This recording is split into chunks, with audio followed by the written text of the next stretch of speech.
வணக்கம் மக்களே. இன்றைக்கி ஒரு முக்கியமான நோயை பற்றி பார்க்க போகிறோம். ஹேண்டா வைரஸ் அப்படின்னு உங்களுக்கு தெரியும். இந்த ஹேண்டா வைரஸ் நோய் உலகத்தில் பல இடத்துல பரவிக்கிட்டு இருக்குது. ஸோ இது எல்லா இடத்துலையும் ஒரு சோஷியல் மீடியா ஃபுல்லாக பஸ் இருக்குது. இந்த மாதிரி பல பேர் இறந்துக்கிட்டு இருக்காங்க இந்த ஹேண்டா வைரஸ்னால். ஸோ இந்த ஹேண்டா வைரஸ்னால் என்ன, நிஜமாலே ஒரு பேண்டமிக் மாதிரி வருதா, சில பேர் இது கொரோனா மாதிரி அவுட் பிரேக் ஆகும்னு சொல்கிறாங்களே, இது எந்த அளவுக்கு உண்மை, சாத்தியமா அப்படின்னு சொல்லிட்டு இந்த வீடியோவில் விரிவாக பார்க்க போகிறோம். வாங்க வீடியோவில் செல்லலாம்.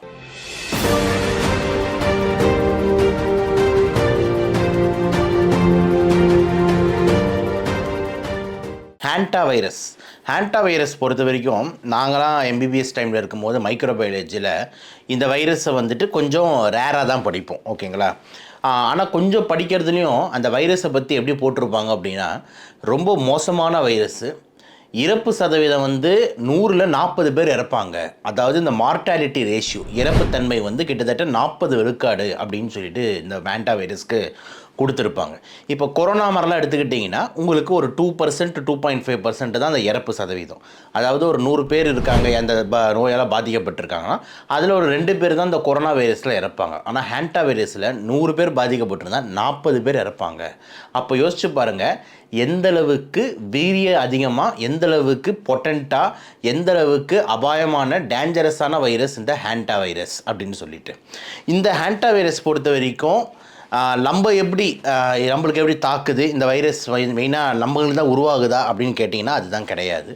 இந்த ஹேண்டா வைரஸ் பொறுத்த வரைக்கும் மிக முக்கியமாக இந்த ரோடண்ட் ஸ்பீஷிஸ், மார்சுபியல்ஸ் ரோடண்ட்ஸ் அப்படின்னு சொல்லுவாங்க. ரோடண்ட்னா என்ன, இந்த பொந்தில் வாழக்கூடிய ஒரு விலங்குகள் இருக்குல்ல, அதுங்களுக்குள்ளே பரவுகிற வைரஸ் தான் இந்த ஹேண்டா வைரஸ். இப்போ எக்ஸாம்பிள் எடுத்துக்கிட்டிங்கன்னா, ஒரு எலியாக இருக்கட்டும், பெருச்சாளி, காட்டெலி, இந்த அணில்கள், ஸ்குரில்ஸ்ன்னு சொல்கிறோம்ல அணில்கள், இந்த மாதிரி எல்லாமே பார்த்திங்கன்னா ரோடண்ட்ஸ்னு நம்ம சொல்லுவோம். அதே மாதிரி ஒரு பெரிய டைப் ஆஃப் ரோடண்ட் இந்த கப்பிபரா அப்படின்னு சொல்லுவாங்க. நிறைய பேர் கூட இப்போ அதெல்லாம் ட்ரெண்டிங்காக யூஸ் பண்ணிக்கிட்டு இருக்காங்களே அந்த பொம்மைகள், கப்பிபரா பொம்மைன்ட்டு. ஸோ இந்த மாதிரி எல்லாமே பார்த்திங்கன்னா ரோடண்ட்ஸ்னு நம்ம அந்த கேட்டகரியில் கொண்டு வரோம். அதுங்களுக்குள்ளே பரவறது தான் இந்த ஹேண்டா வைரஸ். அப்போது மனுஷங்க பார்த்திங்கன்னா ஆக்சிடென்டலாக நடுவில் மாட்டிக்கக்கூடிய ஒரு நபராக இருக்காங்க. அப்போ அதனால தான் நம்மளை என்ன சொல்கிறாங்கன்னா ஆக்சிடென்டல் ஹோஸ்ட் அப்படின்றான். ஹோஸ்ட்னா என்ன, யார் அந்த வைரஸை கேரி பண்ணிக்கிட்டு இருக்காங்களோ, எந்த இனம் அந்த வைரஸை உள்ளே வச்சுக்கிட்டு அவங்களுக்குள்ளே பரப்பிக்கிட்டு இருக்கோம், அவங்க தான் ஹோஸ்ட்டுன்னு சொல்லுவோம். ஸோ இந்த ஹேண்டா வைரஸோட நேச்சுரல் ஹோஸ்ட் யார் வச்சுக்கிட்டு இருக்கான்னா அந்த ரோடண்ட், எலிகள், இந்த மாதிரி தான் வச்சுக்கிட்டு இருக்கு. நம்மளை ஏன் ஆக்சிடென்டல் ஹோஸ்ட்னு சொல்கிறோன்னா, நம்ம தேவையில்லாமல் நடுவில் போய் சிக்கிக்கிறோம். அதனால தான் நம்ம பேர் என்ன சொல்கிறாங்க, ஆக்சிடென்டல் ஹோஸ்ட்னு சொல்கிறாங்க. ஸோ ஹியூமன்ஸ் ஒரு ஆக்சிடென்டல் ஹோஸ்ட்டாக தான் அதாவது இந்த மனுஷங்கள் ஒரு ஆக்சிடென்டல் ஹோஸ்ட்டாக தான் அந்த ஹேண்டா வைரஸ்க்கு இருக்காங்க.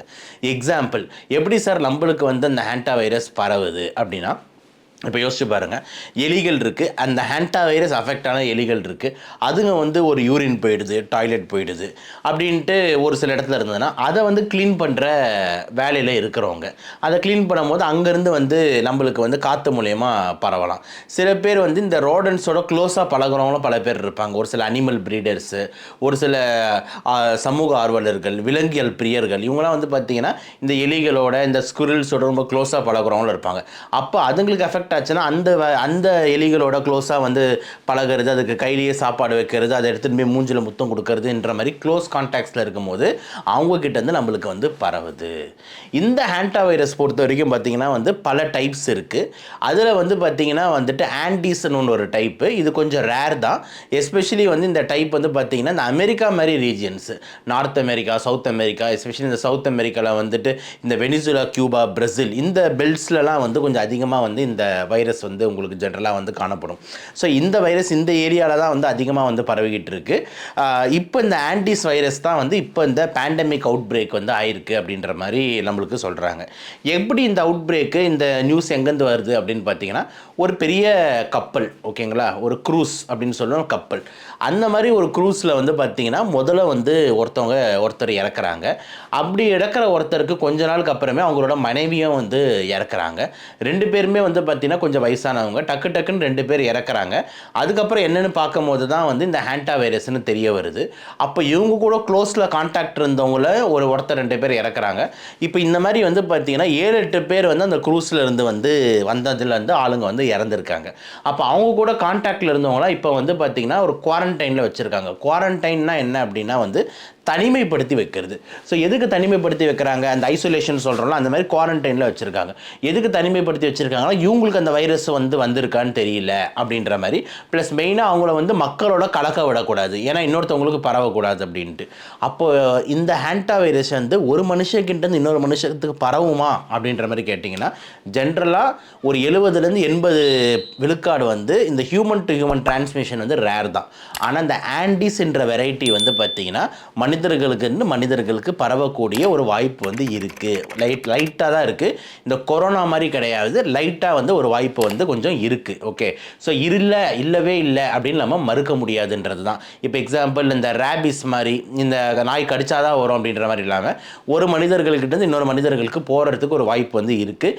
எப்படி அப்படின்னா, இவங்களுக்கு இந்த ஹேண்டா வைரஸ் இவங்க இரும்புறாங்க, தும்புறாங்க, அவங்களோட செக்ரீஷன்ஸ்லேருந்து ரொம்ப க்ளோஸ் கான்டாக்டில் இருக்காங்கன்னா இன்னொருத்தவங்களுக்கும் போகிறதுக்கு வாய்ப்பு இருக்குன்றதுனால ஒரு பேண்டமிக் ஆயிருமோ, எல்லாருக்கும் பரவிடுமோ அப்படின்ற மாதிரி ஒரு அச்சம் மற்றும் ஃபியர் இருக்குது. WHO, அதாவது வேர்ல்டு ஹெல்த் ஆர்கனைசேஷன், உலக சுகாதார நிலையமும் இதை பற்றி க்ளோஸ் மானிட்டரிங் பண்ணிக்கிட்டு இருக்காங்க.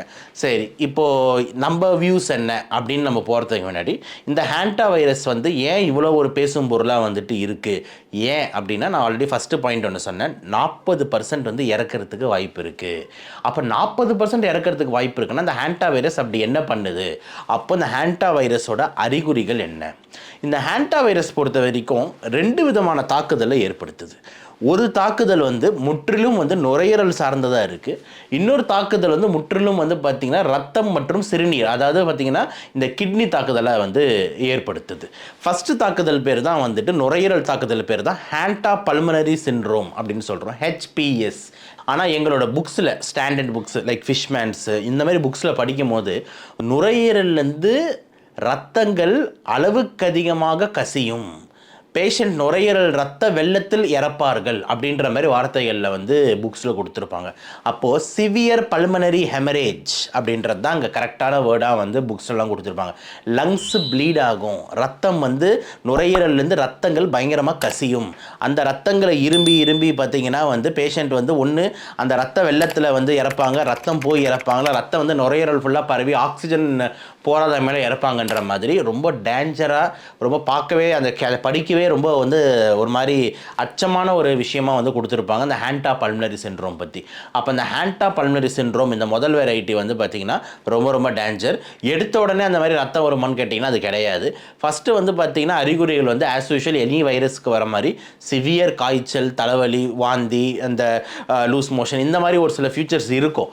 ஆனால் உடனே ஒரு 2-3 நாள்லேயே பார்த்தீங்கன்னா டக்குன்னு தீவிரத்தன்மை அதிகமாகி நுரையீரலில் மூச்சு விட முடியல, இரும்புனா ரத்தம் வருதுன்னு ஆரம்பித்து அப்புறம் சிவியர் ரத்தமாக மாறி ரத்தம் கசிஞ்சு இந்த மாதிரி உயிரிழக்கிறாங்க. 40 விழுக்காடு இதோட டெத் ரேட் இருக்குது. இதுதான் ஹேண்டா பல்மனரி சிண்ட்ரோம். அப்படியே இன்னொரு சைடில் எதை பாதிக்குது நான் சொல்லியிருந்தேன்னா, ரத்தம் மற்றும் கிட்னியை பாதிக்குது. ஓகேங்களா? ஸோ ரத்தத்தையும் கிட்னியை பாதிக்கிறதோட பேர் தான் ஹெமரேஜிக் ரீனல் சிண்ட்ரோம் அப்படின்ற மாதிரி நம்ம சொல்கிறோம். இது ரத்தத்தை பாதிக்கும் போது ரத்தத்தில் நிறைய உரைப்புத்தன்மையை அதிகமாக்குது. ரத்தத்தில் உரைப்புத்தன்மை அதிகமாக்கும் போது இந்த யூரின் வழியாக பிளட் போகிறது.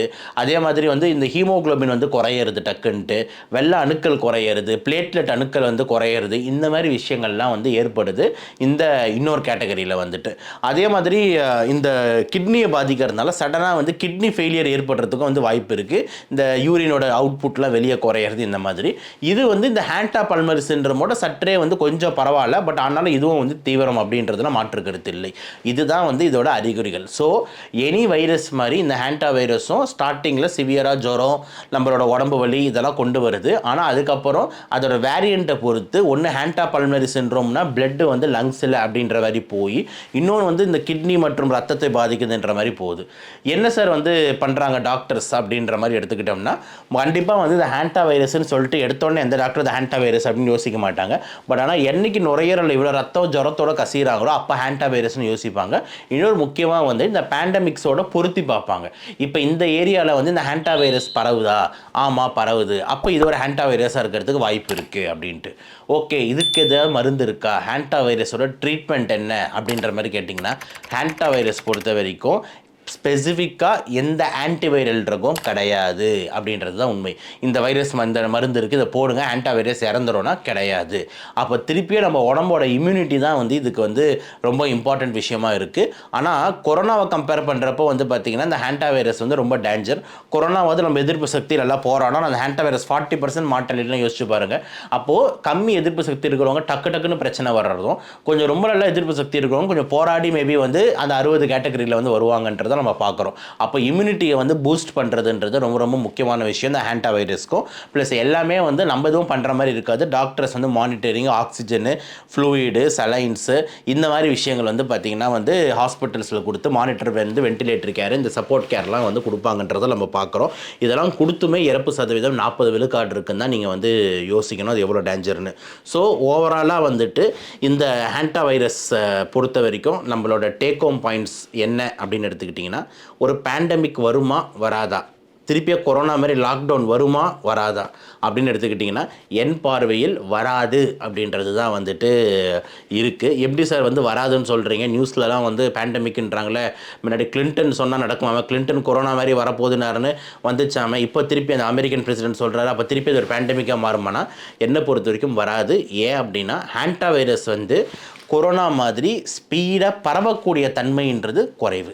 இப்போ கொரோனான்னு எடுத்துக்கிட்டிங்கன்னா ஒருத்தர்கிட்ட இன்னொருத்தர் டக்குன்னு பரவும். ஏன்னா காற்றுல ரொம்ப லைட் வெயிட்டில் ஸ்பீடாக ஸ்ப்ரெட் ஆகும்.